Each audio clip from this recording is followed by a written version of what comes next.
तो अब यह घर मेरे परिवार का है और अगर आप यहाँ रहना चाहते हैं तो आपको हर काम में मदद करनी होगी। मेरे बेटे आदित्य ने रूखे स्वर में कहा, जैसे किसी अजनबी को नियम बता रहा हो। मेरा नाम रमेश चंद्र शर्मा है। मैं 78 साल का हूं और मेरा जन्म वाराणसी, उत्तर प्रदेश में हुआ था। मैंने अपनी पूरी जिंदगी अपने माता पिता की विरासत में मिली एक छोटी सी हवेली में बिताई। मैंने बचपन से ही राजमिस्त्री का काम किया है। ईंटें ढोई हैं, दीवारें खड़ी की हैं और मुख्य राजमिस्त्री के पद तक पहुंचा हूं। मैंने कोई दौलत जमा नहीं की, लेकिन हमेशा इज्जत से जीने के लिए मेरे पास पर्याप्त था। जब मैं सेवानिवृत्त हुआ तो मैंने अपनी आय पूरी करने के लिए छोटे मोटे काम करना जारी रखा और उसी अनुशासन के कारण मैं अपनी जमा पूंजी बचा पाया। मेरा छोटा बेटा आदित्य अपनी पत्नी अंजलि के साथ गाजियाबाद, उत्तर प्रदेश में एक किराए के मकान में रहता था। चीजें ठीक नहीं चल रही थीं। किराया बढ़ गया था। उसके मालिक ने उसकी तनख्वाह रोक दी थी और जब मुझे पता चला तो वे बेघर होने के कगार पर थे। मैं जानता था कि छत न होने का क्या मतलब होता है, इसलिए मैंने अपनी छोटी हवेली बेच दी और अपनी बचत का उपयोग एक बड़ा 3 बेडरूम का घर खरीदने के लिए किया ताकि हम सब एक साथ रह सकें। मुझे लगा कि मैं परिवार की मदद कर रहा हूं और हम सभी के लिए थोड़ी शांति सुनिश्चित कर रहा हूं। जिस दिन हम शिफ्ट हुए, मैं सुबह जल्दी उठ गया, चाय और नाश्ता तैयार किया। मैंने आदित्य और अंजलि को उनके कुछ सामान को पीछे के कमरे में ले जाने में मदद की। मुझे गर्व महसूस हुआ। घर में अभी भी ताज़ी पेंट की गंध थी। आंगन साफ था और एक पल के लिए मैंने कल्पना की कि यह हम सभी के लिए एक बेहतर समय की शुरुआत होगी। दोपहर को जब मैं बाजार से लौटा तो मुझे बाहर एक ट्रक खड़ा मिला। लोग गद्दे, बैग, एक चूल्हा उतार रहे थे। मैंने अंजलि की मां लीला देवी को पहचाना, लेकिन उनके साथ उसके पिता, 2 भाई, एक मौसी और एक किशोर चचेरा भाई भी आए थे। वे ऐसे अंदर बाहर आ जा रहे थे जैसे ये सब पहले से ही उनका हो। अंजलि ने मुस्कुराते हुए कहा कि वे कुछ दिन रुकेंगे जब तक वे बस नहीं जाते। यह कोई सवाल नहीं था, ये एक बयान था। अगले कुछ दिनों में मुझे एहसास हुआ कि यह अस्थायी प्रवास नहीं था। अंजलि के पिता ने अपने सामान के साथ बैठक के एक कोने पर कब्जा कर लिया था। मां ने बर्तनों और कड़ाहों को अपनी जगह से हटा दिया था। भाइयों ने मेरी आंगन का उपयोग अपनी साइकिलें रखने के लिए किया और आदेश जैसी लगने वाली मांगें शुरू हो गईं। रमेश बाबूजी, क्या आप और पानी ला सकते हैं? क्या आप आंगन में झाड़ू लगा सकते हैं? कोई प्लीज या धन्यवाद नहीं था। आदित्य चुप रहा। कभी कभी वह मुझसे नजरें मिलाने से बचता था, जैसे वह स्थिति का सामना नहीं करना चाहता था। लेकिन जब उसने बात की तो मुझे यह याद दिलाने के लिए कि उसके लिए वह घर अब उसके परिवार का था और अगर मैं रहना चाहता था तो मुझे मदद करनी होगी। मैंने उसे जवाब नहीं दिया, बस उसे देखा। फिर मैंने अपने हाथों को देखा और अपने जूते साफ करना जारी रखा। मैंने छत पर ज्यादा समय बिताया। मैंने बैठक से आने वाली हंसी, चूल्हे पर बर्तन की आवाज, घर के हर कोने को भरने वाली आवाजें सुनी। मुझे कुछ भी कहने की जरूरत नहीं थी ये महसूस करने के लिए कि धीरे धीरे मेरी जगह वहां सिकुड़ रही थी और उस जगह पर खड़े होने की यह भावना जो मैंने खरीदी थी, लेकिन जहां अब मेरा स्वागत नहीं लग रहा था, चुपचाप बस गई। अगली सुबह आदित्य के उन शब्दों के बाद मेरे कमरे की खिड़की से सूरज की रोशनी आ रही थी, लेकिन वह गर्मी नहीं, एक बोझ ला रही थी। मैं हमेशा की तरह सबसे पहले उठ गया। बिना आवाज किए मैंने अपने लिए चाय बनाई। पहले जब हम अपनी हवेली में रहते थे तो मैं सबके लिए चाय बनाता था। मैं मेज को नाश्ते से भर देता था, ध्यान से प्लेटें परोसता था। अब मुझे यह भी नहीं पता था कि मेज पर एक जगह रखने के लिए जगह बचेगी या नहीं, बिना किसी के उसे हटाए। मैं अपनी कप लेकर आंगन में गया और आकाश को देखने बैठ गया। वह एक साफ दिन था जिसमें वही नीलापन था जो सिर्फ वाराणसी की खास नीली धूप देती है। मैंने अपने पीछे कदमों की आवाज सुनी। ये अंजलि के पिता थे जिन्होंने मुश्किल से सिर हिलाकर मेरा अभिवादन किया और फाटक की ओर चले गए। एक नमस्ते भी नहीं।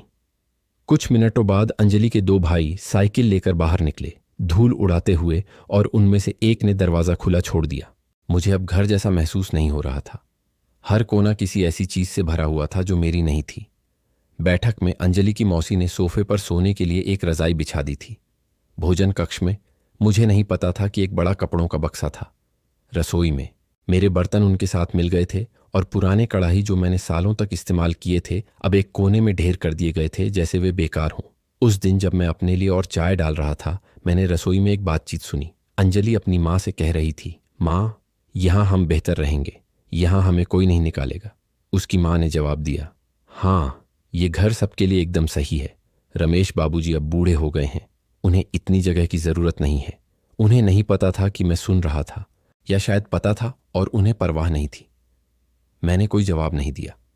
मैं अपने कमरे में गया, मेज की दराज खोली और वह लिफाफा निकाला जिसमें मैंने घर के कागजात रखे थे। मैंने रजिस्ट्री पर हाथ फेरा, वह दस्तावेज जिस पर मेरा नाम था, और उसे वापस रख दिया। कागज का वह टुकड़ा ही एकमात्र चीज थी जो मुझे अभी भी याद दिलाती थी कि भले ही वे मुझे मिटाना चाहते थे, मैं अभी भी मालिक था। दिनों दिन दिनचर्या पूरी तरह बदल गई। अब मुझसे यह नहीं पूछा जाता था कि क्या मैं खाना चाहता हूं, वे बस परोसते थे, और अगर कुछ बचता तो वो मेरी मेज पर छोड़ जाते। कभी कभी मुझे बचा हुआ खाना गर्म करना पड़ता था। मुझे अपने लिए खाना बनाने से कोई परेशानी नहीं थी। जो बात मुझे चुभती थी वो यह एहसास था कि उन्होंने बिना कहे मुझे खाने की मेज से अलग करने का फैसला कर लिया है। आदित्य जब घर पर होता तो अंजलि के साथ अपने कमरे में रहता। हमारी बातें बहुत कम होती थीं। जब भी वो मुझसे बात करता तो किसी काम में मदद मांगने के लिए, जैसे जीजाजी की मोटरसाइकिल वर्कशॉप ले जाना, बिजली का बिल भरने के लिए घर से बाहर जाना क्योंकि आपको बिल वालों को बेहतर जानते हैं, या किसी अटके हुए दरवाजे को ठीक करना। ये भरोसे की आड़ में सौंपे गए काम होते थे, लेकिन मैं जानता था कि ये वो काम थे जो वे खुद नहीं करना चाहते थे। मैंने ज्यादा गौर करना शुरू किया। मैं निगरानी की बात नहीं कर रहा, बल्कि सिर्फ ध्यान देने की। मैंने देखा कि बिजली की खपत बहुत बढ़ गई थी। इतने सारे उपकरण, इतने सारे मोबाइल चार्ज हो रहे थे। मैंने देखा कि राशन कुछ ही दिनों में खत्म हो जाता था और जो मैं बाजार से लाता था वह तेजी से गायब हो जाता था। मैंने देखा कि मेरे अलावा कोई भी आंगन साफ नहीं करता था। एक दिन हफ्ते के आखिर में मैं राजमा, चावल और तेल का एक बड़ा थैला लेकर लौटा। मैंने जैसे ही चीजें मेज पर रखीं, अंजलि ने मुझसे कहा, अरे रमेश बाबूजी, अच्छा हुआ आप ले आए, अब सबके लिए खाना हो जाएगा। और उसने बिना मुझे एक गिलास पानी भी पूछे सब कुछ समेटना शुरू कर दिया। वो सबके लिए शब्द एक गूंज की तरह मेरे कानों में चुभ गया। इन सब के बावजूद मैंने अपना गुस्सा नहीं दिखाया। जब गुस्सा बेकाबू होकर निकलता है तो वो व्यर्थ चला जाता है। मैंने उसे अंदर ही रखने में भलाई समझी। मैं जानता था कि अगर मैं फट पड़ता तो वे मुझे एक ग्रम्पी बूढ़े की तरह पेश करते जो कुछ भी साझा नहीं करना चाहता, और मैं उन्हें यह खुशी नहीं देना चाहता था। शाम को मैं दरवाजे के पास रखी छोटी सी बेंच पर बैठ जाता था। वहां से मैं सड़क देखता, पड़ोसियों को नमस्ते करता और सबसे बढ़कर यह सोचता था कि कैसे बाहर निकलना नहीं, बल्कि कैसे अपने ही शर्तों पर यहां रहना है। कभी कभी खामोशी चाकू से भी ज्यादा तेज हथियार होती है। एक रात जब सब लोग लिविंग रूम में टीवी देख रहे थे, मैं एक कंबल लेकर आंगन में निकला और तारों को देखता रहा। मुझे याद आया जब आदित्य बच्चा था और धूल भरी गलियों में नंगे पैर एक घिसी हुई गेंद के साथ दौड़ता था। मुझे याद आया कैसे मैंने उसके लिए लकड़ी का एक तिपहिया साइकिल बनाया था, क्योंकि असली खरीदने के पैसे नहीं थे। मुझे वो दिन याद आया जब उसने मुझे कसकर गले लगाया था, जब मैंने उसे कुछ बड़े लड़कों से बचाया था, और मैंने सोचा कि कब उस बच्चे ने मुझे अपने पिता के रूप में देखना छोड़कर एक बोझ के रूप में देखना शुरू कर दिया। लेकिन सवालों के जवाब हमेशा तुरंत नहीं मिलते। मुझे बस इतना स्पष्ट था कि मैं उन्हें धीरे धीरे अपनी ही जिंदगी से बाहर नहीं निकालने दूंगा। मैं ज्यादा बातें करने वाला आदमी नहीं हूं, लेकिन जब मैं बोलता हूं तो मेरे शब्दों में वजन होता है, और अभी के लिए वो वजन खामोशी में था। कुछ दिन बिना किसी बड़ी घटना के बीत गए, लेकिन माहौल वहीं था। अंजलि का परिवार मेरे सामने ही हमारे घर की बात करता, जैसे मैं अदृश्य हूं। आदित्य किसी को टोकता नहीं था। मैंने सबसे पहले उठना शुरू कर दिया ताकि सबके उठने से पहले कुछ पल शांति के मिल सकें। वो समय मेरा था। चाय, ताज़ी हवा और बिजली के तार पर बैठे पक्षियों की आवाज़। एक सुबह जब मैं आंगन में झाड़ू लगा रहा था, अंजलि के भाइयों में से एक ने मुझसे कहा, ओह रमेश बाबूजी, क्या आप थोड़ी जल्दी कर सकते हैं? हम ग्रिल पर मांस रखने वाले हैं। मैंने उसे शांत नज़र से देखा और कहा, यहां मुझे कोई जल्दी नहीं करा सकता लड़के। ये आंगन मैं अपनी गति से साफ करता हूं। वह चिल्लाया नहीं, लेकिन कुछ बड़बड़ाता हुआ चला गया जो मैं समझ नहीं पाया। उस दिन मुझे इस बात की पुष्टि हो गई कि भले ही मैं अपनी आवाज़ न उठाऊं, लेकिन मेरे देखने और जवाब देने का तरीका उन्हें असहज करता था, और इससे मुझे थोड़ी संतुष्टि मिली, क्योंकि भले ही उन्होंने कहा नहीं, लेकिन वे समझने लगे थे कि मैं वह आदमी नहीं था जिसे बिना प्रतिरोध के धकेला जा सकता है। रात को मैं अपने कमरे में बंद हो गया और जैसा कि अब आदत थी, मैंने रजिस्ट्री वाला लिफाफा निकाला। मैंने उसे मेज पर रखा और काफी देर तक देखता रहा। यह सिर्फ एक कागज नहीं था, यह मेरा सबसे मजबूत पत्ता था, लेकिन अब भी इसे खेलने का सही समय नहीं था। उन्हें अभी भी यह मानना बाकी था कि मैं सचमुच हार गया हूं। तभी जब सही वक्त आएगा तो वार ज्यादा सटीक होगा। अभी के लिए मेरी योजना सरल थी, सब्र करना, देखना और इंतजार करना, क्योंकि धैर्य जब याददाश्त के साथ मिल जाता है तो गुस्से से कहीं ज्यादा शक्तिशाली हो जाता है। मंगलवार की सुबह घर में शोर सूरज उगने से पहले ही शुरू हो गया था। सुबह के 6 बज रहे थे और मिक्सर लिविंग रूम में टीवी और अंजलि का चचेरा भाई जोर जोर से फोन पर बात कर रहा था। मैं अपने बिस्तर पर बैठा खिड़की से बाहर देख रहा था और मैंने सोचा कि शायद अपनी दिनचर्या बदलने का समय आ गया है। यह उन्हें अपनाने के लिए नहीं, बल्कि ताकि वे मुझे हमेशा एक ही जगह एक ही समय पर न पाएं, जैसे कि मैं फर्नीचर का हिस्सा हूं।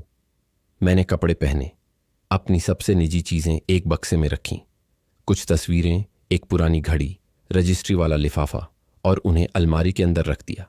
ऐसा नहीं था कि मुझे डर था कि वे उन्हें ले लेंगे, लेकिन मैं उन्हें नजर से दूर रखना पसंद करता था। फिर मैं बिना कुछ कहे बाहर निकला और मुख्य चौराहे तक चला गया। मैं वहां थोड़ी देर एक बेंच पर बैठा रहा, परिचितों को नमस्ते करता रहा और एक चाय की चुस्की लेता रहा जो मैंने एक ठेले से खरीदी थी। कई हफ्तों बाद वह पहली सुबह थी जब मुझे लगा कि हवा मेरी अपनी है। जब मैं लौटा तो रसोई भरी हुई थी। अंजलि की माँ और मौसी इस बात पर बहस कर रही थीं कि क्या बनाया जाए, जबकि उसके पिता पैर मेज पर रखे टीवी देख रहे थे। आदित्य वहां नहीं था। उन्होंने मुझे ऐसे देखा जैसे उन्हें अभी अभी एहसास हुआ हो कि मैं भी यहां रहता हूं। मैंने कुछ नहीं कहा। मैं सीधे अपने कमरे में गया और एक पुराना अखबार पढ़ने लगा। उस दोपहर मैं आदित्य से आंगन में मिला। उसने मुझसे पूछा कि क्या मैं उसे कुछ पैसे उधार दे सकता हूं ताकि वह अपने एक दोस्त के किराए के मकान का किराया पूरा कर सके, जिसने उसे एक मोटरसाइकिल उधार दी थी। मैंने उसे देखा, गहरी सांस ली और जवाब दिया, अभी नहीं दे सकता बेटा, मैं अपनी चीजों के लिए पैसे बचा रहा हूं।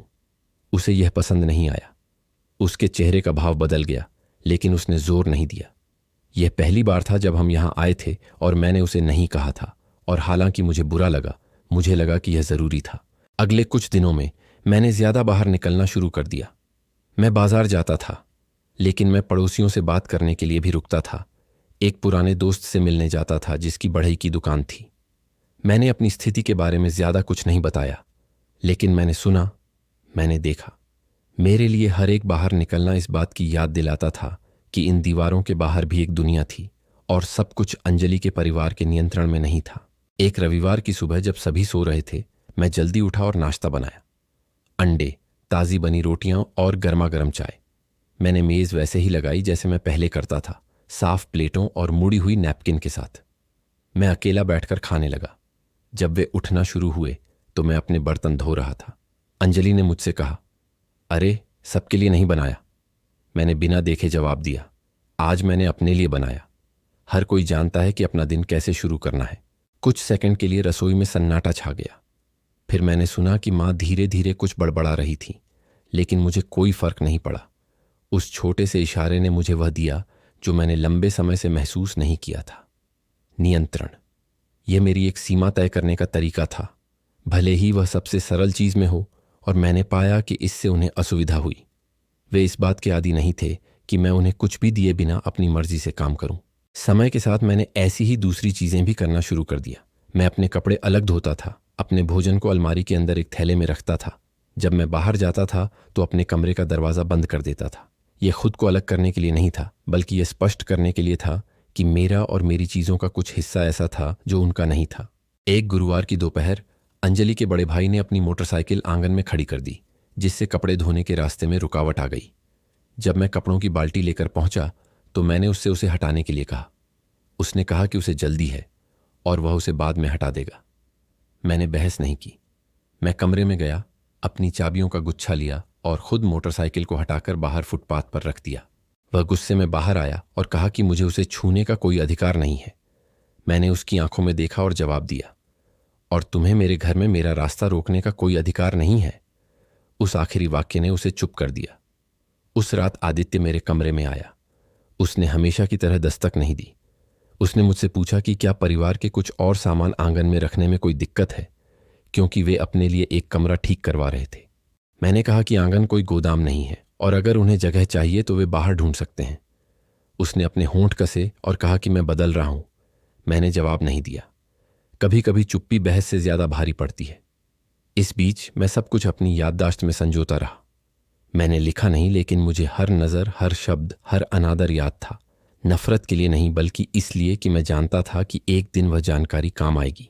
रातों को जब घर शांत हो जाता था तो मैं छत पर दूर पहाड़ी की रोशनी को देखता रहता था। मैं अपने पिता के बारे में सोचता था, जिन्होंने मुझे कभी हार न मानने की सीख दी थी। वह कहा करते थे, बेटा, जिस जमीन पर तुम अपने हाथों से काम करते हो वह तुम्हारी है, लेकिन तुम्हें उसकी रक्षा करनी होगी। और हालांकि जमीन अब सीमेंट और ईंटों की थी, सिद्धांत वही था। एक दिन ऐसा आया जब मैंने घर पर खाना न खाने का फैसला किया। मैं जल्दी निकला, बाजार गया, एक प्लेट मटन करी खरीदी और उसे चौक में बैठकर खाया। लौटते समय अंजलि ने मुझसे कहा कि उन्होंने खाना बनाया है और मेरे लिए एक प्लेट बचाई है, लेकिन इस लहजे में जो दयालुता की बजाय नियंत्रण जैसा लग रहा था। मैंने उसे धन्यवाद दिया, लेकिन कहा कि मैं पहले ही खा चुका हूं। इस सीधे जवाब से वह जितनी मैंने कल्पना की थी उससे कहीं ज्यादा चिढ़ गई। मैं लड़ाई नहीं चाहता था, लेकिन मैं उन्हें यह भी तय नहीं करने वाला था कि मैं क्या खाऊंगा। मेरा हर काम, चाहे वह कितना भी छोटा क्यों ना हो, मेरे जीवन के बारे में निर्णय लेने का अधिकार वापस पाने का एक तरीका था।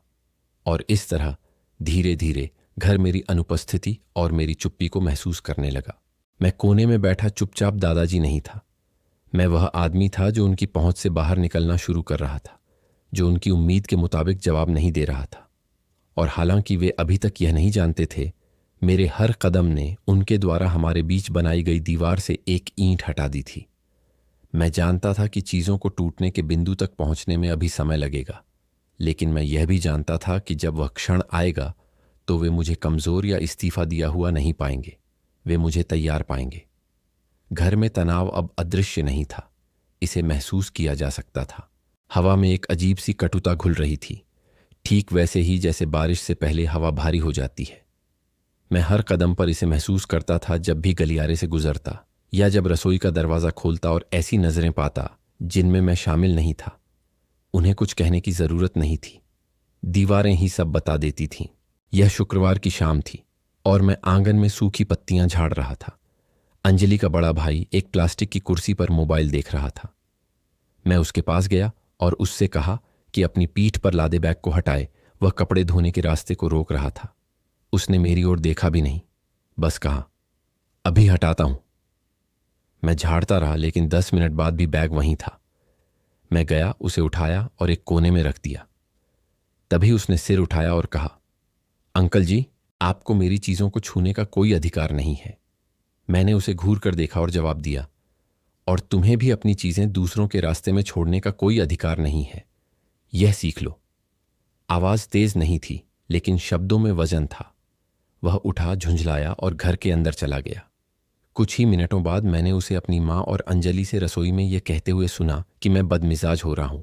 मुझे परवाह नहीं थी। मैं अपने काम पर लौट आया।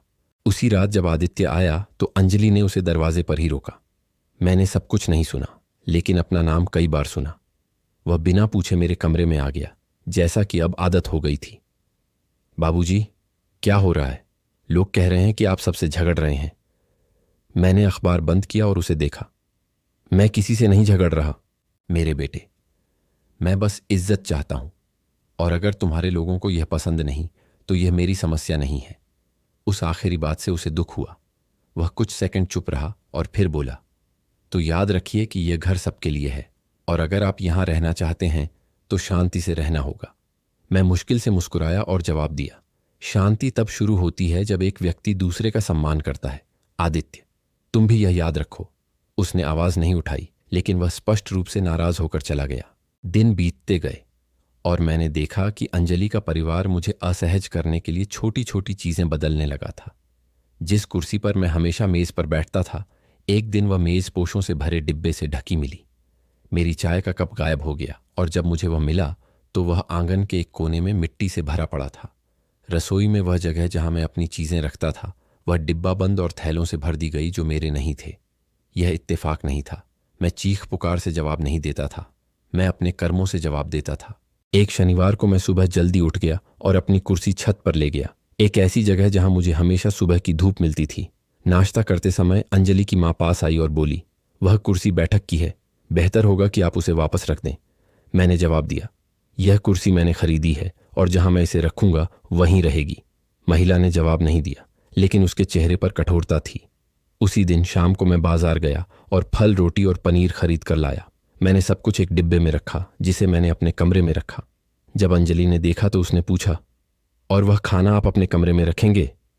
मैंने जवाब दिया, यह मैं अपने पैसे से खरीदता हूं ताकि यह खराब ना हो। उसने अपने होंठ कसे और कुछ नहीं कहा, लेकिन उसकी आंखों में गुस्सा था। छोटे मोटे टकराव ज्यादा बार होने लगे। वे चीख पुकार नहीं थे, बल्कि नजरों और मापी हुई बातों के टकराव थे। आदित्य किनारे रहने की कोशिश करता था, लेकिन मैंने देखा कि उसकी चुप्पी सुविधा के लिए थी, किसी चीज को सुलझाने के लिए नहीं। जब तक कोई हंगामा नहीं होता वह दखल नहीं देता था। एक शाम जब मैं आंगन का दरवाजा ठीक कर रहा था, मैंने अंजलि के चचेरे भाई को उसके भाइयों में से एक से कहते सुना, यह बूढ़ा जल्द ही चला जाएगा, तुम देखना।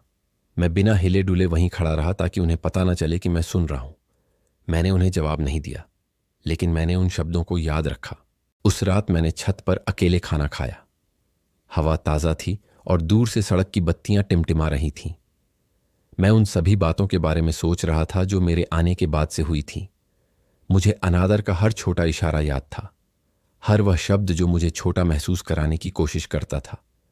और गुस्से से ज्यादा मुझे स्पष्टता महसूस हो रही थी। उन्हें लगता था कि मैं घिरा हुआ हूं, कि मुझे बस स्वीकार करना होगा।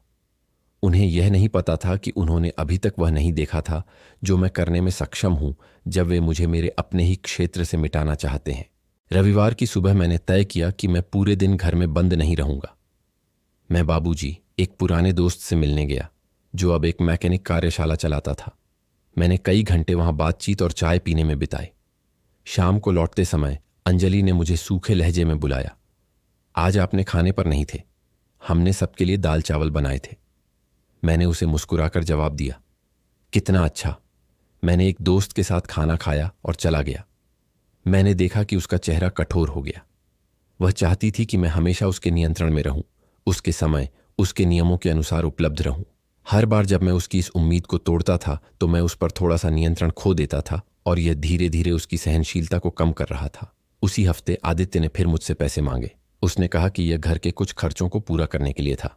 मैंने पूछा, क्या? खर्चों का क्या? वह अटक अटक कर बोला कि कुछ विविध चीजें हैं।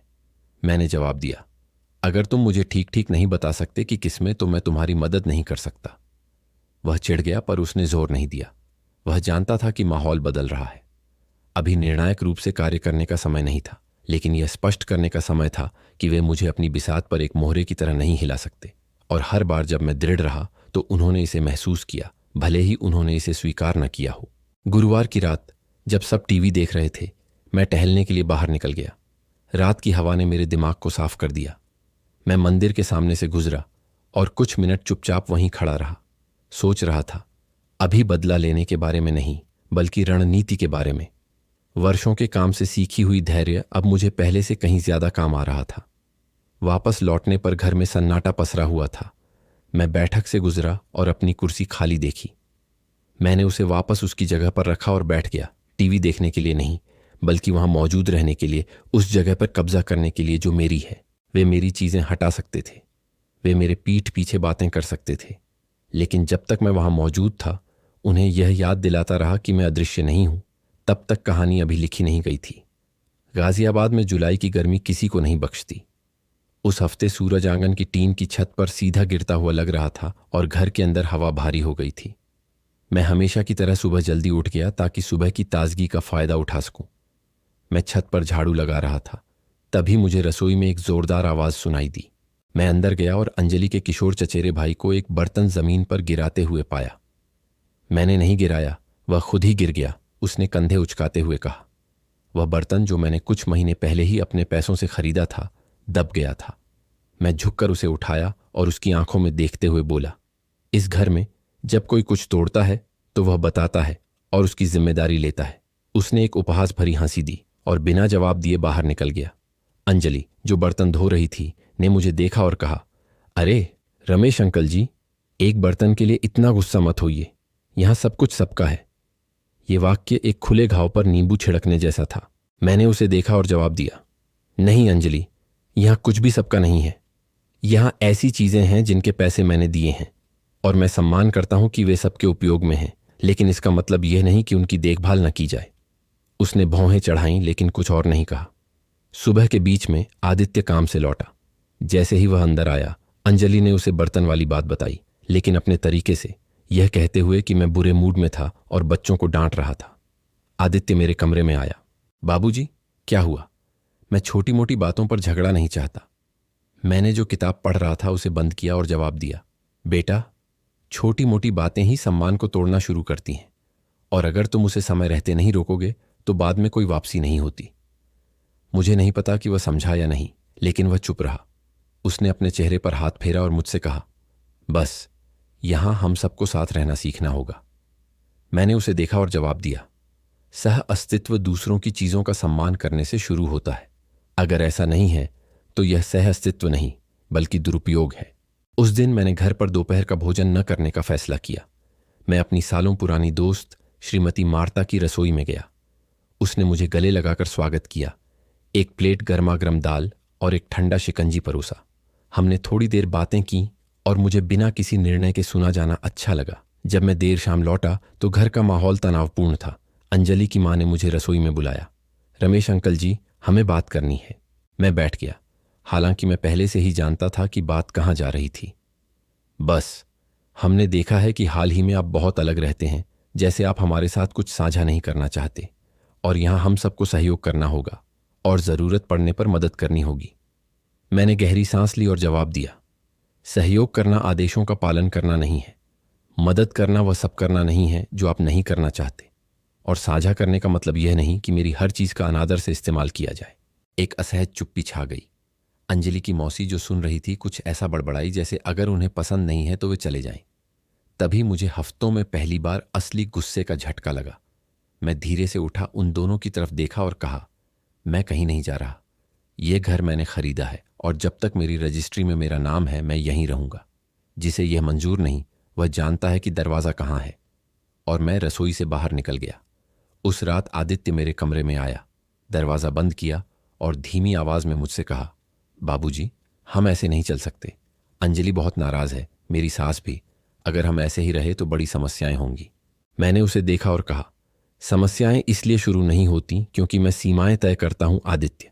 समस्याएं इसलिए शुरू होती हैं क्योंकि तुम लोग सोचते हो कि तुम मुझे उस जगह से मिटा सकते हो जिसे मैंने हम सबके लिए बनाया था। उसने जवाब नहीं दिया, बस अपने बालों पर हाथ फेरा और चला गया। अगले दिन शांत युद्ध की तरह थे। कोई भी मुझसे ज़रूरत से ज़्यादा बात नहीं करता था। खाना परोसा जाता था और मुझे नहीं बुलाया जाता था। मैं अपना खाना अलग से बनाता था, बिना निमंत्रण का इंतज़ार किए। मैं अपने बर्तन धोता था, अपनी चीज़ें रखता था और घर के अंदर से ज़्यादा बाहर समय बिताता था। लेकिन तनाव रविवार की दोपहर को फट गया। मैं आंगन में पौधों को पानी दे रहा था, तभी मैंने सुना कि मेरे कमरे में फर्नीचर हिलाया जा रहा है। मैं अंदर गया और पाया कि अंजलि के छोटे भाई और चचेरे भाई को मैं अपना अलमारी सरकाते हुए देखा। मैंने पूछा, ये यहाँ क्या कर रहे हैं? मेरी आवाज़ में इतनी सख्ती थी कि मैं खुद हैरान रह गया। छोटे भाई ने बेपरवाह होकर कहा, कुछ नहीं, बस कुछ सामान रखना था। मैं पास गया, अलमारी का दरवाज़ा जोर से बंद किया और उनसे कहा, यहाँ मेरी चीज़ों के अलावा कुछ नहीं रखा जाएगा, अभी निकल जाओ। उन्होंने एक दूसरे को देखा और एक बुदबुदाया, बूढ़ा पागल। इस पर मैं खुद को रोक नहीं पाया। मैंने कहा, पागल नहीं मालिक, और अगर मेरे कमरे में बिना इजाज़त फिर घुसे तो मैं अपनी जुबान पर काबू नहीं रख पाऊंगा। वे दोनों बुदबुदाते हुए बाहर चले गए और मैंने उनकी बातों पर ध्यान नहीं दिया। उसी रात मैंने अपने कमरे में ताला लगाया और कागजात का लिफाफा एक और सुरक्षित बक्से में रख दिया। कुछ ऐसा महसूस हुआ कि इसे अब और एक दिन भी खुला नहीं छोड़ा जा सकता। उस रात मुझे ठीक से नींद नहीं आई। मुझे कदम, दरवाजे खुलने बंद होने और फुसफुसाहट की आवाज़ें सुनाई दे रही थीं। मुझे नहीं पता था कि यह मेरा भ्रम था या वे सचमुच कुछ योजना बना रहे थे, लेकिन एक बात तो तय थी कि सिर्फ देखने का समय अब खत्म हो रहा था। यह अब छोटी मोटी बदतमीजियों की बात नहीं थी। अब वे मेरे निजी स्थान पर अतिक्रमण की हद पार कर रहे थे, और अगर उन्होंने यह हद एक बार पार कर दी तो वे बार बार करेंगे जब तक कि मेरा कुछ भी नहीं बचेगा। बिस्तर पर लेटा मैं छत को देखते हुए अपने पिता की एक बात याद कर रहा था जो उन्होंने मुझे बचपन में कही थी, बेटा, जब तुम्हें तुम्हारी जमीन से निकालना चाहें तो बहस मत करना, सीधे कार्यवाही करना।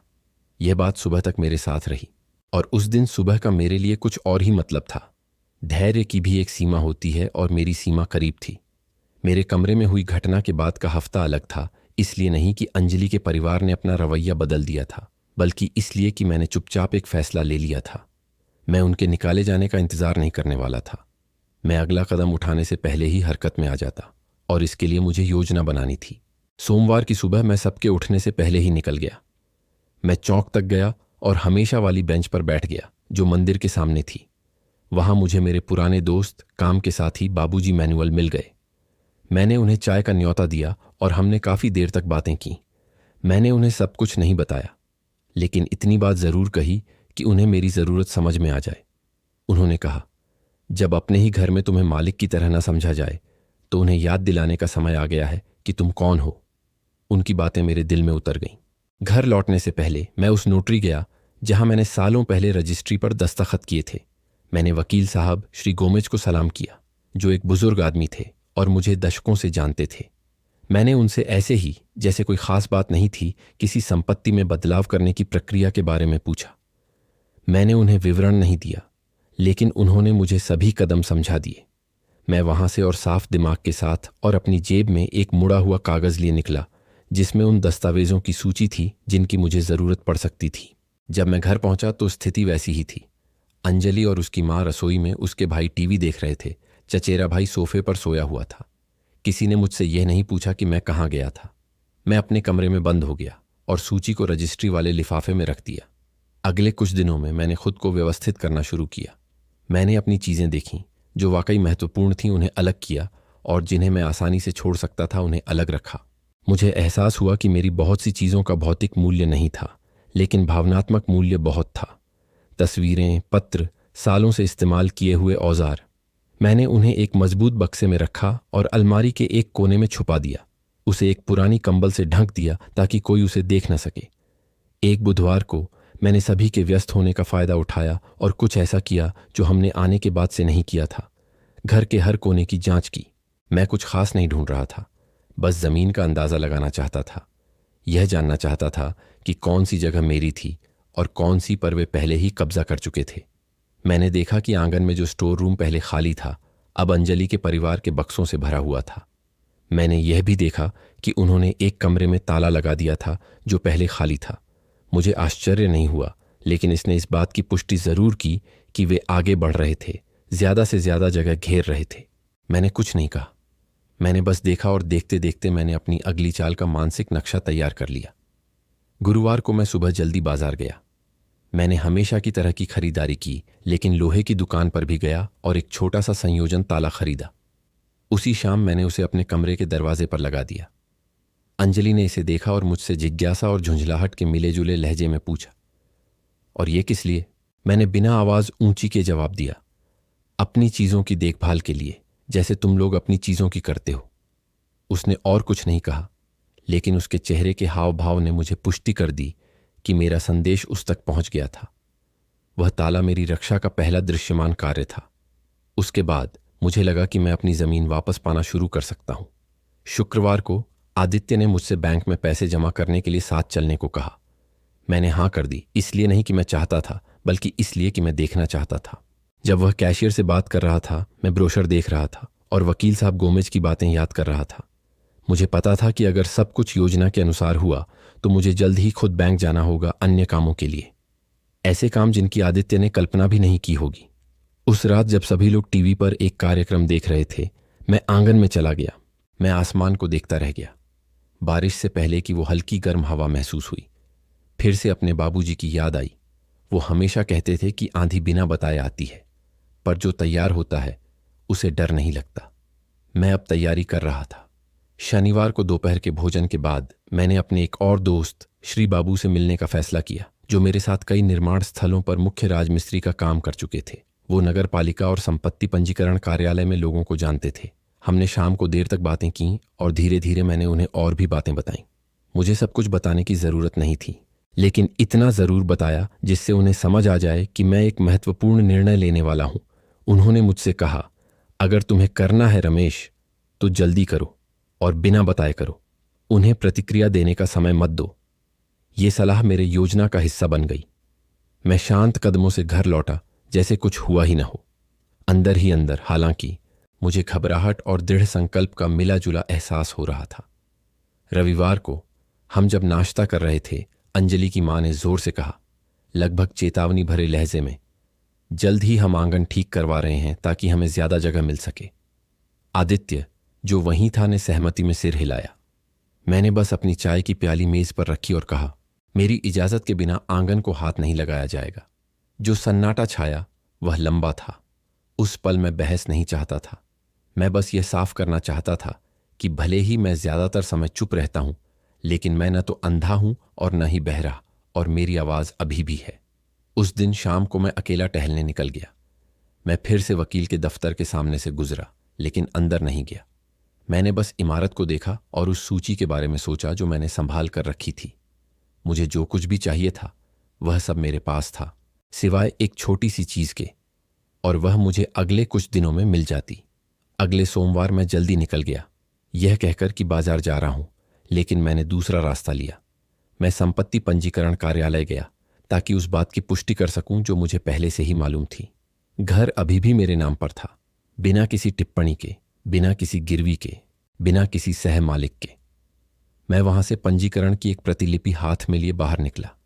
वह कागज रजिस्ट्री के साथ मिलकर सबसे मजबूत सबूत था जो मेरे पास था। वापस लौटने पर मैंने सभी को आंगन में हंसते हुए और मांस भूनते हुए पाया। किसी ने मुझसे नहीं पूछा कि मैं कहाँ था। मैंने अपने लिए चाय ली, अपनी कुर्सी पर बैठ गया और देखने लगा। उन्हें लगा कि मैंने हार मान ली है। उन्हें यह नहीं पता था कि जब वे अपना ध्यान भटका रहे थे तब मैं पहले ही उन मोहरों को चला रहा था जो इस कहानी के अंत को परिभाषित करने वाले थे। उस रात सोने से पहले मैंने सारे दस्तावेज निकाले, रजिस्ट्री, वकील की सूची, पंजीकरण की प्रतिलिपि। मैंने उन्हें मेज पर रखा और उन्हें काफी देर तक देखता रहा। मैं पढ़ा लिखा आदमी नहीं था, लेकिन मैं इतना पढ़ना जानता था कि जो मेरे हाथों में था उसे समझ सकूं। शक्ति, और शक्ति जब सही समय पर उपयोग की जाती है तो किसी भी चीख से ज्यादा शक्तिशाली होती है। मैंने सब कुछ वापस रखा और लेट गया। बाहर हवा और तेज चलने लगी और मेरे अंदर धैर्य की शांति उस निश्चितता में बदल रही थी कि कार्रवाई का समय अब और करीब आ रहा था। अगस्त की गर्मी गीली चादर की तरह शरीर से चिपक रही थी। सुबह से ही घर में शोरगुल था। बैठक में टेलीविजन की आवाज पूरी थी। रसोई में मिक्सर की गड़गड़ाहट और मिश्रित आवाजें ऊपर नीचे हो रही थीं, जैसे किसी बाजार में हो। मैं अपने कमरे में खिड़की के पास बैठा चुपचाप अपनी चाय पी रहा था। मुझे पता था कि दिन लंबा होने वाला है। सुबह के मध्य में मैं अपने धुले हुए कपड़े टांगने के लिए आंगन में निकला। अंजलि का छोटा भाई बेंच पर बैठा सिगरेट पी रहा था। धुएं का झोंका सीधे मुझे लगा। यहां सिगरेट नहीं पी जाती, मैंने कड़े लहजे में कहा। उसने मुझे देखा, जोर से हंसा और जवाब दिया, अब ये सबका आंगन है रमेश बाबू। मैं कुछ सेकंड के लिए स्थिर रहा, फिर उसके पास गया, उसके हाथ से सिगरेट छीनी और दीवार पर बुझा दी। यह आंगन अभी भी मेरा है और जब तक मैं यहां हूं मेरे नियमों का पालन किया जाएगा। वह कुछ कहने के इरादे से उठा, लेकिन उसने कुछ नहीं कहा। खाने के समय अंजलि ने मेज पर सबके लिए प्लेटें और कटलरी लगाई, सिवाय मेरे। ये कोई लापरवाही नहीं थी। मैं खड़ा होकर यह सब देखता रहा और जब सभी बैठ गए तो मैं रसोई में गया, अपनी प्लेट और कटलरी ली और खुद परोसा। मैं हमेशा की तरह मेज के मुखिया की जगह पर बैठ गया और खाने लगा। किसी ने एक शब्द नहीं कहा, लेकिन उस भारी चुप्पी को एक बिना लड़ाई वाली लड़ाई की तरह महसूस किया गया। आदित्य उस रात आया। मैंने उसे थका हुआ देखा, लेकिन उसके चेहरे पर बेचैनी का भाव भी था। उसने मुझसे कहा कि हमारे बीच बहुत ज्यादा कहासुनी हो रही थी और अंजलि के परिवार को ऐसा लग रहा था जैसे उन पर हमला किया जा रहा हो। मैंने उसे देखा और जवाब दिया, इज्जत करना हमला नहीं है बेटा। बात यह है कि यहां चीजें उलझ गई हैं। उन्हें लगता है कि मैं चुप रहता हूं तो सब कुछ स्वीकार करता हूं, लेकिन ऐसा नहीं है। उसने जवाब नहीं दिया। अगले दिन लगातार उकसावे भरे रहे। छत पर मेरी कुर्सी एक दिन गायब हो गई और अंजलि की मौसी के कमरे में मिली। जिस जगह पर मैं अपनी बाजार वाली थैली रखता था वह पानी के गैलनों से भर दी गई जो मेरे नहीं थे। मैंने तो यह भी पाया कि किसी ने मेरी अलमारी में एक बक्सा खोल दिया था। यह आखिरी बात थी जिसने मुझे सबसे ज्यादा भड़काया। मैंने तय कर लिया था कि अब मैं और नहीं सहूंगा। उन्हें एक भी मौका नहीं देना था। बुधवार को जब मैंने उस किशोर चचेरे भाई को अपनी पेचकश से अपनी साइकिल ठीक करते देखा तो मैं उसके पास गया और बोला, यह औजारों का डिब्बा नहीं छूना। अगर कुछ चाहिए तो मांगो, और अगर मांगना नहीं जानते तो इस्तेमाल भी मत करो। उसने मुझे तिरस्कार भरी नजरों से देखा और पूछा, और अगर मैं न मानूं तो? मैं एक कदम और उसके करीब गया, उसकी आंखों में देखा और जवाब दिया, तो फिर तुम्हें मुश्किल से सीखना पड़ेगा। वह उठ खड़ा हुआ और औजार को मेज पर रख दिया। उसी शाम मैंने अपनी सबसे महत्वपूर्ण चीजों वाली अलमारी में एक और ताला लगा दिया। अंजलि ने यह देखा और मुझसे पूछा, क्या आपको डर है कि हम कुछ चुरा लेंगे? मैंने जवाब दिया, मुझे डर नहीं है, मुझे बस याद है। और याद ने मुझे सिखाया है कि एहतियात हमेशा अफसोस से बेहतर है। शुक्रवार को जब मैं नाश्ता कर रहा था, अंजलि की मां ने ऊंची आवाज में कहा, मुझे लगता है कि हमें जल्द ही कमरे फिर से व्यवस्थित करने चाहिए ताकि हम सब और आरामदायक रह सकें। यह सुनकर मुझे ऐसा लगा जैसे किसी ने पत्थर फेंक दिया हो। मैंने चाय का प्याला मेज पर रखा और जवाब दिया, यहां मेरी इजाजत के बिना कुछ नहीं हिलेगा, और अगर आपको ये पसंद नहीं है तो दरवाजा खुला है। वह महिला मुझे घृणा से देखकर बिना कुछ कहे बाहर चली गई। उस रात आदित्य मुझसे बात करने आया। बाबूजी, क्या आपको नहीं लगता कि आप बहुत सख्त हो रहे हैं? आप सबको असहज महसूस करा रहे हैं। मैंने गहरी सांस ली और उससे कहा, आदित्य, मुझे खुद असहज महसूस होता है जब से यह घर मेरा घर नहीं रहा और एक ऐसी धर्मशाला बन गया है जहां हर कोई मांगता है और कोई धन्यवाद नहीं करता। और मैं तुम्हें एक बात और बताऊं, यह घर की रजिस्ट्री अभी भी मेरे नाम पर है और मैं किसी को वह नहीं लेने दूंगा जो मेरा है। वह कुछ देर चुप रहा। और आप क्या करने की सोच रहे हैं? उसने पूछा। मैंने उसे सीधा देखा। वह, बेटा, तुम्हें तभी पता चलेगा जब तुम्हें पता चलना चाहिए। उसके बाद मैंने अपनी दिनचर्या बदल दी। मैं अक्सर बाहर निकलने लगा, लेकिन हमेशा एक ही जगह नहीं जाता था। कभी मैं पंडित जी से मिलने जाता तो कभी रजिस्ट्री कार्यालय से होकर गुजरता, कभी बाजार जाता, लेकिन जरूरत से ज्यादा समय लगाता था। मैं नहीं चाहता था कि उन्हें पता चले कि मैं कहाँ हूं या किससे बात कर रहा हूं। एक रविवार की दोपहर जब सब रसोई में व्यस्त थे, मैं आंगन में बने गोदाम में गया और वहां रखी बक्सों की जांच की। मुझे उनकी सामग्री में कोई दिलचस्पी नहीं थी, बल्कि यह जानने में थी कि वे कितनी भरी हुई थीं। मुझे एहसास हुआ कि वे ज्यादातर ऐसी चीजें थीं जिन्हें जरूरत पड़ने पर वे जल्दी से निकाल सकते थे। मैं मन ही मन मुस्कुराया। उस घर में केवल वे ही थे जिन्हें पल भर में विस्थापित किया जा सकता था। उस रात जब मैं अकेला खाना खा रहा था, मैंने महसूस किया कि वह पल करीब आ रहा था।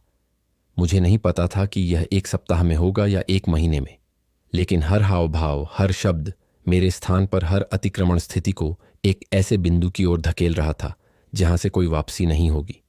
सोने से पहले मैंने रजिस्ट्री और उसकी एक प्रति निकाली, उन्हें वकील साहब द्वारा दी गई सूची के साथ मेज पर रखा। मैंने लैंप जलाया और उन्हें देखता रहा। वे सिर्फ कागज नहीं थे, वे मेरी बाहर निकलने की कुंजी थे और साथ ही मेरी आत्मरक्षा का हथियार भी। उस सुबह मैंने फिर से अपने पिता का सपना देखा। मैं उन्हें जवान, हाथों में मिट्टी लिए हुए, मुझे देखते हुए और कहते हुए देखता हूं, जब समय हो बेटा, तब समय होता है, उसे हाथ से मत जाने देना। मैं उसी वाक्य के साथ जागा और जैसे ही सुबह का सूरज खिड़की से अंदर आया, मुझे पता था कि समय लगभग आ गया था। सोमवार को एक अजीब हवा के साथ सुबह हुई। शायद यह सिर्फ मैं था, लेकिन मुझे लग रहा था कि घर में हर आवाज अधिक तेज, अधिक मौजूद थी। चम्मचों का बर्तनों से टकराना, रसोई में आवाजें, सुबह से चालू टेलीविजन। मैं शांति से कपड़े पहनकर कुछ कागजात एक फाइल में रखे और यह बताए बिना चला गया कि मैं कहाँ जा रहा था। मैं रजिस्ट्री कार्यालय तक चला गया। वकील साहब ने मुझे हमेशा की तरह अपनी औपचारिकता के साथ प्राप्त किया। क्या आपका सब कुछ तैयार है रमेश चंद्र बाबूजी? उन्होंने पूछा। मैंने सिर हिलाया और उन्हें रजिस्ट्री, उसकी एक प्रति और अपना पहचान पत्र सौंप दिया। ठीक है, बाकी हम 2 दिनों में तैयार कर सकते हैं। मैंने विस्तार से नहीं बताया और उन्होंने भी नहीं पूछा। यही मुझे वकील साहब के बारे में पसंद था। वह जानते थे कि कब ज्यादा बात नहीं करनी चाहिए। मैं वहां से निकला और सीधे बैंक गया। मैंने एक बड़ी रकम निकाली जो मैंने लंबे समय से बचा रखी थी। मैंने उसे एक लिफाफे में रखा और अपनी जैकेट के अंदर रख दिया। फिर मैं बाजार गया। मैंने कुछ छोटी चीजें खरीदी, रोटी, चाय पत्ती, कुछ फल, ताकि कोई संदेह न हो। जब मैं घर लौटा तो अंजलि की मौसी दरवाजे पर थीं। उन्होंने मुझे उस जिज्ञासा से देखा जिसे छिपाया नहीं जा सकता। और इतनी सुबह आप कहाँ थे? उन्होंने पूछा। अपने काम से, मैंने कहा और आगे निकल गया। और कुछ कहने की जरूरत नहीं थी। उस दिन मैंने छत पर बैठकर एक पुराना अखबार पढ़ने में अधिक समय बिताने का फैसला किया। अंजलि की मां कई बार तिरछी नजरों से मुझे देखती हुई गुजरी। मुझे लगा कि मेरी कुछ आदतें उन्हें परेशान कर रही थीं। शायद इसलिए कि लंबे समय में पहली बार वे मुझे परेशान या हार मानने वाले के बजाय शांत देख रहे थे। दोपहर को मैंने आदित्य को ढूंढा। वह अपने कमरे में मोबाइल देख रहा था। बेटा, मुझे एक कागज पर गवाह के तौर पर तुम्हारी दस्तखत चाहिए, मैंने उससे कहा। वह हैरान होकर मुझे देखने लगा। कौन सा कागज? मैंने जवाब दिया। कुछ गंभीर नहीं, बस एक व्यक्तिगत काम। उसने ज्यादा पढ़े बिना दस्तखत कर दी। उस कागज का कोई संबंध नहीं था। घर अभी भी मेरे नाम पर था, लेकिन यह एक बड़े बदलाव का हिस्सा था जो जल्द ही सबको समझ आ जाएगा। अगले दिन मैं फिर जल्दी निकल पड़ा। इस बार मैं अपने दोस्त श्रीमान आनंद से मिलने गया, जिनके नगरपालिका में अच्छे संपर्क थे। मैं उनके लिए चाय और नाश्ता लेकर गया और हम उनकी दुकान में बैठ गए। मैंने उन्हें बताया कि मैं एक महत्वपूर्ण बदलाव करने वाला हूं और मुझे कुछ कागजात जल्दी निकलवाने के लिए उनकी मदद की जरूरत पड़ सकती है। आनंद मुस्कुराए। उन्होंने कहा, आप बस बताइए कब करना है, हम चुपचाप कर देंगे। इस वाक्य ने मुझे विश्वास दिलाया कि मेरे पास सब कुछ है जिसकी मुझे जरूरत है। उस दोपहर जब मैं घर लौटा तो बैठक अस्त व्यस्त थी। चारों तरफ बोरी और डिब्बे बिखरे पड़े थे। मैंने पूछा, क्या हुआ है? अंजलि ने जवाब दिया, हम देख रहे हैं कि और आराम से रहने के लिए कैसे फिर से व्यवस्थित करें। मैंने उसकी तरफ देखा और कहा, मेरी कोई चीज मत हटाना, एक भी चीज नहीं।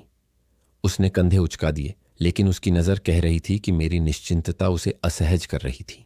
उस रात मैंने कागजात वाली फाइल को एक अलग जगह पर अपने कमरे से बाहर रखा। मैं यह जोखिम नहीं लेना चाहता था कि अगर उन्हें ढूंढने की सूझे तो उन्हें मिल जाए। बुधवार को जब मैं नाश्ता कर रहा था, आदित्य ने मुझसे कहा कि उसने सुना है कि मैं कुछ कागजी कार्रवाई कर रहा हूं। मैंने उसे हल्की मुस्कान के साथ जवाब दिया, लोग हमेशा बातें करते हैं बेटा, लेकिन हर बात सच नहीं होती। मैं जानता था कि यह उत्सुकता खेल का हिस्सा थी। मैंने बाकी दिन ऐसे बिताया जैसे कुछ हुआ ही न हो, लेकिन अंदर ही अंदर मुझे लग रहा था कि हर टुकड़ा अपनी जगह पर बैठ रहा है। अगर सब कुछ मेरी योजना के अनुसार हुआ तो कुछ ही दिनों में इस घर की कहानी बदल जाएगी और उनके पक्ष में नहीं। उस रात जब सब लोग बैठक में बातें कर रहे थे, मैं छत पर बैठा हवा सुन रहा था और चुपचाप खुद से पुष्टि की, मैं तैयार था। गुरुवार को मैं मुर्गे की बांग से पहले उठा। मैंने कपड़े पहने, कागजात वाली फाइल को एक चमड़े के थैले में रखा और बिना आवाज किए निकल पड़ा। गली में ठंड थी और सुबह की उस हवा ने मुझे वह ऊर्जा दी जिसकी मुझे जरूरत थी। मैं दृढ़ कदमों से रजिस्ट्रार के कार्यालय तक चला। श्रीमान गुप्ता पहले से ही मेरा इंतजार कर रहे थे। उन्होंने पूछा, हस्ताक्षर करने के लिए तैयार हैं रमेश बाबूजी? मैंने सिर हिलाया। हम बैठ गए। कागजात की एक बार फिर से समीक्षा की और उन्होंने मुझे हर बिंदु समझाया। मुझे जरूरत नहीं थी। मैं पहले ही घर पर सब कुछ पढ़ चुका था, लेकिन मैंने उन्हें बोलने दिया। मैंने जहां उन्होंने इशारा किया वहां 1 2 3 बार हस्ताक्षर किए। उन्होंने भी हस्ताक्षर किए, मुहर लगाई और मुझे एक प्रति दी। उन्होंने कहा, इसके साथ कुछ ही दिनों में बदलाव आधिकारिक हो जाएगा। मैंने सब कुछ सावधानी से रखा और उनसे हाथ मिलाया। मैं रजिस्ट्रार के कार्यालय से निकला और सीधे बैंक गया। मैंने एक और महत्वपूर्ण लेन देन किया, इस बार एक स्पष्ट उद्देश्य के साथ। जब कैशियर ने मुझे रसीद दी तो मैंने उसे मोड़कर कागजात के साथ रख दिया। यह ऐसी चीज नहीं थी जिसे कोई भी पहली नजर में समझ पाता, लेकिन मेरे लिए हर हरकत जुड़ी हुई थी। घर लौटने से पहले मैं श्रीमान राज, एक ऐसे व्यक्ति की दुकान पर गया जिसे मैं दशकों से जानता था। मैंने उनसे कुछ बड़े डिब्बे खरीदे और उनसे कहा कि वे उन्हें हमेशा के पते पर पहुंचा दें। उन्होंने मुस्कान के साथ पूछा, स्थानांतरण रमेश जी? मैंने जवाब दिया, कुछ ऐसा ही। ये झूठ नहीं था। घर पहुंचते ही मैंने अंजलि और उसकी मां को रसोई में धीमी आवाज में बात करते हुए पाया। उन्होंने मुझे अंदर आते देखा, लेकिन मुझसे कुछ नहीं पूछा। मैं अपने कमरे में गया, दरवाजा बंद किया और कुछ चीजें डिब्बों में रखना शुरू कर दिया। केवल जरूरी चीजें जो मेरे लिए मूल्यवान थीं, बाकी रह सकती थीं। उस शाम आदित्य आया और उसने मुझे काम के बीच में पाया। उसने पूछा, क्या कर रहे हैं पिताजी? मैंने बिना देखे जवाब दिया, अपनी चीजें व्यवस्थित कर रहा हूं। आप क्यों जा रहे हैं? मैंने कंधे उचका दिए, कोई नहीं जानता बेटा, हमेशा तैयार रहना अच्छा है। उस रात मैंने कागजात वाली फाइल को एक ऐसी जगह पर रखा जिसे केवल मैं जानता था। एक पुरानी अटैची में एक गुप्त तल जो मेरे पिता की थी। मेरे अलावा कोई नहीं जानता था कि वह डिब्बा मौजूद था। शुक्रवार को मैं फिर जल्दी निकल पड़ा। इस बार मैं संपत्ति पंजीकरण कार्यालय गया। अधिकारी को कागजात दिए और एक और दस्तावेज पर हस्ताक्षर किए। उन्होंने कहा, इसके साथ सब कुछ दर्ज हो गया है। उनके शब्द एक पहेली के आखिरी टुकड़े को बंद करने जैसे थे जिसे मैं हफ्तों से जोड़ रहा था। जब मैं लौटा तो घर शांत था, बहुत ज्यादा शांत। मैं अंदर गया और सभी को बैठक में पाया। अंजलि, उसकी मां, भाई, चचेरा भाई। आदित्य खड़ा था। उसने कहा, पिताजी हमें बात करनी है। मैं उनके सामने एक कुर्सी पर बैठ गया। सुन रहा हूं। अंजलि पहली थी। हमें लगता है कि अब इस तरह से रहना सभी के लिए आरामदायक नहीं है। हमें लगता है कि आपके लिए बेहतर होगा कि आप रहने के लिए कोई शांत जगह ढूंढ लें। मैं उसे कुछ सेकंड तक देखता रहा, फिर अपनी नजर उन सभी पर डाली। मैं समझा।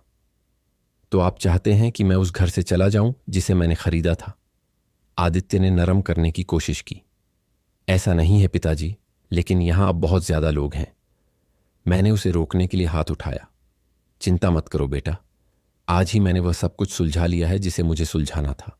मैं उठा, अपने कमरे में गया और फाइल के साथ वापस आया। मैंने उसे मेज पर रखा, धीरे से खोला, रजिस्ट्री और पंजीकरण की प्रति निकाली। क्या आप इसे यहां देखते हैं? यह स्पष्ट रूप से बताता है कि इस घर का मालिक कौन है, और पहले दिन से वही है। मैं देख रहा था कि कैसे चेहरे बदल रहे थे, कुछ पीले पड़ गए, कुछ ने भौहें सिकोड़ी। अंजलि ने अपनी बाहें क्रॉस कर लीं। और इसका क्या मतलब है? मैं उनकी ओर झुका। आगे बढ़ने का मतलब है कि मैं तय करता हूं कि यहां कौन रहेगा, और आज से यह घर सबके लिए नहीं है। ये उनके लिए है जो नियमों का सम्मान करते हैं, और आप लोगों ने उनका सम्मान नहीं किया। आदित्य एक कदम मेरी तरफ बढ़ा। बाबूजी, ऐसा मत कीजिए। मैंने उसे घूर कर देखा। बेटा, मैंने यह शुरू नहीं किया। मैं तो बस वही खत्म कर रहा हूं जो तुम लोगों ने शुरू किया था। मैंने फाइल से एक और कागज निकाला। यह रही वह सूचना जो मैंने आज दाखिल की है। अगले हफ्ते से आप सभी को यह घर छोड़ना होगा। एक भारी सन्नाटा पूरे कमरे में छा गया। अंजलि की मां गुस्से से लाल होकर खड़ी हो गई। आप ऐसा नहीं कर सकते। मैं सीधा खड़ा हो गया। बिल्कुल कर सकता हूं, और मैं करूंगा भी। मैं पलटा और अपने कमरे में चला गया। मैंने दरवाजा अंदर से बंद किया और बिस्तर पर बैठ गया। बाहर मुझे तेज आवाजें, भागते कदमों की आहटें और दरवाजों के खुलने बंद होने की आवाजें सुनाई दे रही थीं। मुझे परवाह नहीं थी। मैं जानता था कि इस पल मैंने उनकी इस गलतफहमी को तोड़ दिया था कि वे मुझे नियंत्रित कर सकते हैं। उस रात मैं इतने दिनों में सबसे अच्छी नींद सोया। अगली सुबह घर का माहौल बिल्कुल अलग था। कोई हंसी नहीं थी, कोई संगीत नहीं था, बस एक घना सन्नाटा था जिसे रसोई से आती फुसफुसाहटें तोड़ रही थीं। मैं जानता था कि वे मेरी ही बात कर रहे थे, जो मैंने पिछली रात कहा था। मुझे परवाह नहीं थी। मैंने अपनी चाय खुद बनाई, उसे छत पर पी और सूरज को अपने चेहरे को गरमाने दिया। थोड़ी देर बाद आदित्य मेरे पास आया। वह थका हुआ दिख रहा था, आंखें लाल थीं, जैसे सोया ही न हो। बाबूजी, क्या आप वाकई ऐसा करने वाले हैं? उसने पूछा। मैंने उसे बिना सख्ती के देखा, लेकिन दृढ़ता से। आदित्य, मैंने तुम्हें यह घर इसलिए दिया था ताकि तुम्हारा अपना एक ठिकाना हो, न कि यह ऐसी जगह बन जाए जहां मेरी कोई आवाज न हो। मैंने तुम्हें समय दिया, धैर्य दिखाया और सम्मान दिया। मुझे वही नहीं मिला, और हर चीज की एक सीमा होती है। उसने बहस करने की कोशिश की, कहा कि हम बात कर सकते हैं, लेकिन उसका लहजा सुलह का नहीं, बल्कि कम से कम नुकसान झेलने के लिए मोलभाव का था। और मैं अब आधा अधूरा कुछ भी करने को तैयार नहीं था। अब और कुछ कहने को नहीं है बेटा, फैसला हो चुका है। अगले कुछ दिनों में घर तनाव का अखाड़ा बन गया। अंजलि मुझसे आंखें मिलाने से बचती थी, लेकिन उसके भाई मुझे द्वेष भरी नजरों से देखते थे। अंजलि का चचेरा भाई जानबूझकर मेरे कमरे के सामने से गुजरते हुए शोर मचाता था। अंजलि की मां मुझे पूरी तरह से अनदेखा करती थी। मैंने किसी भी उकसावे का जवाब नहीं दिया। गुरुवार को आधिकारिक सूचना आ गई। डाकिया ने दरवाजे पर दस्तक दी और बड़ा लिफाफा सौंपा। आदित्य ने उसे लिया और मेज पर रख दिया। अंजलि ने बिना इंतजार किए उसे खोला। उसने चुपचाप पढ़ा और खत्म होने पर कहा, हमारे पास एक हफ्ता है। उनके बीच बहस हुई। फोन पर कॉल किए गए। तुरंत योजनाएं बनाई गईं। मैंने दखल नहीं दिया। रविवार की सुबह मैंने अंजलि के भाइयों को अपना सामान पैक करते देखा। चचेरा भाई गाड़ियों में बैग ले जा रहा था। अंजलि बक्से लिए आ जा रही थी। आदित्य मेरे कमरे में आया। बाबूजी, मुझे नहीं पता कि इतनी जल्दी कोई जगह मिल पाएगी या नहीं, लेकिन मैं पूरी कोशिश करूंगा। मैंने उसे देखा और बहुत दिनों बाद उससे शांति से बात की। मैं तुम्हारा बुरा नहीं चाहता आदित्य। मैं बस उम्मीद करता हूं कि यह तुम्हें यह समझने में मदद करेगा कि फैसलों के हमेशा परिणाम होते हैं। मंगलवार को आंगन सामान से भरा हुआ था, जिसे लोड करने की तैयारी थी। अंजलि की मां बिना नमस्ते किए मेरे पास से गुजरी। मुझे उम्मीद भी नहीं थी। दोपहर तक आखिरी गाड़ी फाटक से निकल गई। आदित्य सबसे आखिर में गया। वह दरवाजे पर रुका, मुझे देखा, लेकिन कुछ नहीं कहा। मैंने भी नहीं कहा। मैंने फाटक बंद किया और थोड़ी देर खाली सड़क को देखता रहा। घर में सन्नाटा था। मैं हर कमरे में चला। कुछ गंदे थे, कुछ खाली। मुझे उदासी नहीं हुई, शांति महसूस हुई। मैंने अपने लिए एक चाय बनाई, उसे छत पर पी और गहरी सांस ली। इतने दिनों में पहली बार। वह जगह सही मायने में मेरी थी, सिर्फ कागजों पर नहीं। अगले कुछ दिनों में मैंने घर साफ किया, अपनी चीजें दोबारा व्यवस्थित की और जिन कमरों का इस्तेमाल नहीं करता था उन्हें ताला लगाकर बंद कर दिया। मैं अपनी पुरानी दिनचर्या पर लौट आया। सुबह की चाय, बाजार, दोस्तों के साथ बातें। शांति लौट आई थी, लेकिन वह पहले जैसी नहीं थी। अब मैं इसे बनाए रखने की कीमत के प्रति ज्यादा जागरूक था। एक शाम छत पर बैठा मैंने आदित्य के बारे में सोचा। मुझे नहीं पता था कि वह कहाँ था या कैसा कर रहा था। शायद कभी वह समझेगा कि यह पैसे या संपत्ति का मामला नहीं था, बल्कि सम्मान का था। और अगर वह नहीं समझता तो उसे सिखाना मेरा काम नहीं था। जो मैं जानता था वह यह था कि मुझे कोई पछतावा नहीं था। न्याय करना हमेशा सुविधाजनक नहीं होता, लेकिन शांत विवेक के साथ सोना किसी भी असुविधा से ज्यादा मायने रखता है। और अगर तुम जो मुझे सुन रहे हो यहां तक पहुंच गए हो तो मैं तुमसे एक बात कहता हूं, कभी किसी को अपनी ही कहानी से तुम्हें मिटाने मत दो। चाहे तुम युवा हो या बुजुर्ग, अमीर हो या गरीब, तुम्हारी गरिमा का कोई मोल नहीं। अब मुझे बताओ, अगर तुम मेरी जगह होते तो क्या करते? और हां, मुझे यह भी बताओ, दुनिया के किस कोने से तुम मुझे सुन रहे हो। और इस कहानी को उनके साथ साझा करना मत भूलना जिन्हें इसे सुनने की जरूरत है, क्योंकि कभी कभी ऐसी कहानी ही किसी को अपनी जगह वापस पाने के लिए जरूरी प्रेरणा होती है।